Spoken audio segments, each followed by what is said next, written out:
DC Comics were already dark, and then they decided to make the Absolute universe. And the reason I say that is because the newest issue of Absolute Superman is just absolutely tragic. And it picks up 6 years in the past in deep space, 8 days after Krypton exploded in the last issue. And we basically have Superman's spacesuit slash rocket ship hybrid, aka Soul, scanning space for life-sustaining planets. And what's crazy is that Earth was actually so far away from Krypton that 8 days quickly turned into 8 weeks, 8 weeks quickly turned into 8 months, and 8 months turned into 17 months. They literally traveled 9 million light years. And at a certain point during the trip, Cal just didn't care anymore. He didn't even want to continue searching. The only reason he stayed alive was because Soul is programmed to keep him alive. But yeah, at one point he was like, it's okay, Soul, you did your best. You can just let me out here. There's no hope. Nevertheless, eventually Cal was like, why is it so hot in here? He started burning up like crazy. And then Soul was like, I may have found something interesting. However, that's when everything started to go wrong, and Soul completely lost control of itself, causing Cal to crash land into a nearby farm. But a few moments before crashing into the farm, Martha and John Kent were just out in the fields checking on their crops, and apparently they'd been struggling to keep their crops alive because there had been a lack of rain. And John was surprised because the weatherman said that there would be rain, but according to Martha, they were being targeted, stating that their neighbor's place was getting a crap ton of rain and they only lived right down the street. So of course that didn't really make any sense to John, although it made plenty of sense to Martha because she knew what Lazarus Corp was capable of. And what she meant by that was that her friend's son, who was the mail carrier, claimed that he saw drones flying over their fields every single morning. So Lazarus Corp was literally blocking their crops from receiving rain. And John didn't really believe it. He thought it was a bunch of baloney. Sooner than later though, he came around and he believed what Martha was telling him,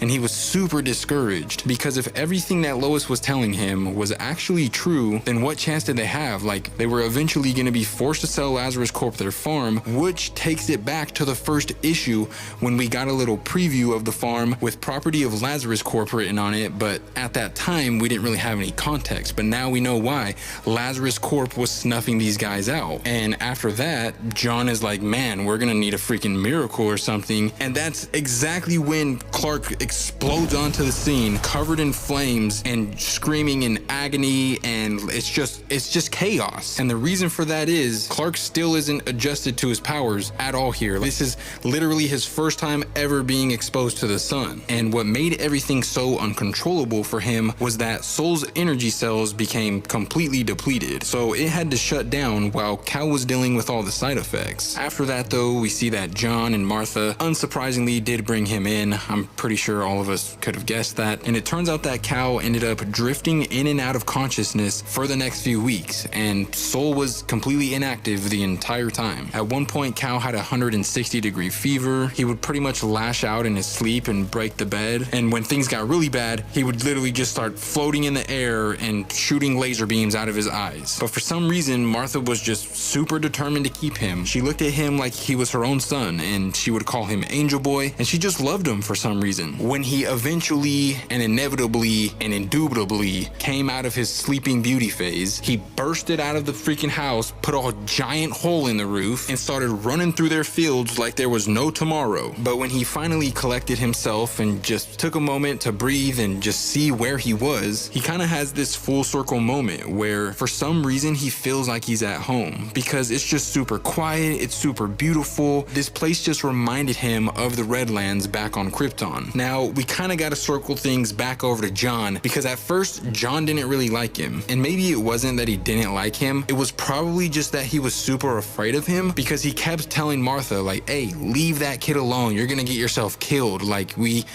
can't handle this is a problem. But what do you know, once Cal got control of himself and kind of started harnessing his powers, he started helping out around the farm non-stop, and John couldn't help but, you know, sort of be won over by him. And eventually John literally says, thank you for saving Martha, because he was worried without the farm that she wouldn't have anything left to mother. But now that Cal was here, he made her feel a sense of purpose. Anyways, throughout this entire time that Cal is helping out and just being a good old farm boy, Soul was still inactive. Like, through everything. But then one day, while Cal was working on a tractor, his suit starts bugging out and Soul finally reactivated, which was about time because Cal couldn't even communicate with Martha or John. All he knew was Kryptonese up until this point. So him and his new mama and papa, they were only communicating with like gestures and stuff and sign, I guess. But now that Soul was here, he or she or he could download the English language, and Cal and the Kents could finally communicate formally. So he went over and introduced himself, told him that his name was Kal-El, that he fixed their tractor, and obviously they were mind blown. This boy can speak, but that's not really important. What was important was that moments later, Soul detected remote drones operating in the skies above with weather influencing capabilities. So Martha was right. The entire time, Lazarus Corp had been blocking their crops from getting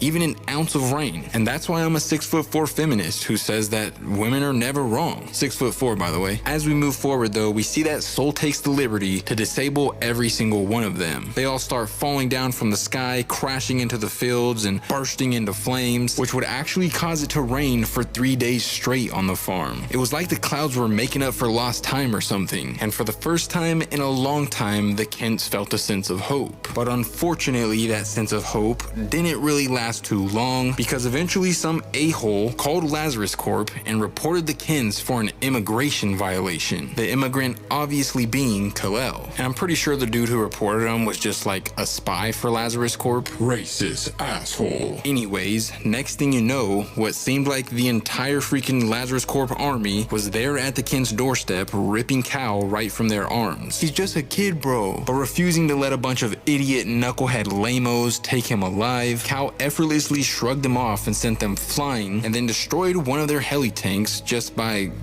like pushing it. But he was confused as to why they were even doing this in the first place. So Soul told him it was because they didn't belong there, and Cal was pissed because of this. Like they didn't have anywhere else to go. And it must have been super heartbreaking for Martha and John because Cal had only been there for like a few weeks. However, they knew that there was something special about this kid and that he couldn't let them take him alive. So they were just like, son, please go, get out of here. And so Cal just blasted off into the sky to go who knows where, and for the next 5 years, he would spend his entire time on the run. Which brings us back to present day Smallville, Kansas, and we get a quick little glimpse of Lois Lane checking into the Smallville Senior Living Facility, and she must have done a lot of homework on Cal because now she's trying to get a hold of Martha. And on the final few pages, we're brought to the Nevada desert at a Lazarus Corp Research and Development Center. And basically, you have somebody talking to Brainiac, and they're asking him if all the pieces are in place. And basically what he means by that is, are we doing enough to catch Superman? Is Lois doing her investigation work? Are you doing what you're supposed to be doing, Brainiac? And so of course, Brainiac assures him that everything's doing okay. And on the last and final page, we find out that the person who he's talking to is none other than Ra's al Ghul. And he says salvation is close at hand for billions upon billions, once the Superman kneels at the feet of his holy father, Ra's al Ghul.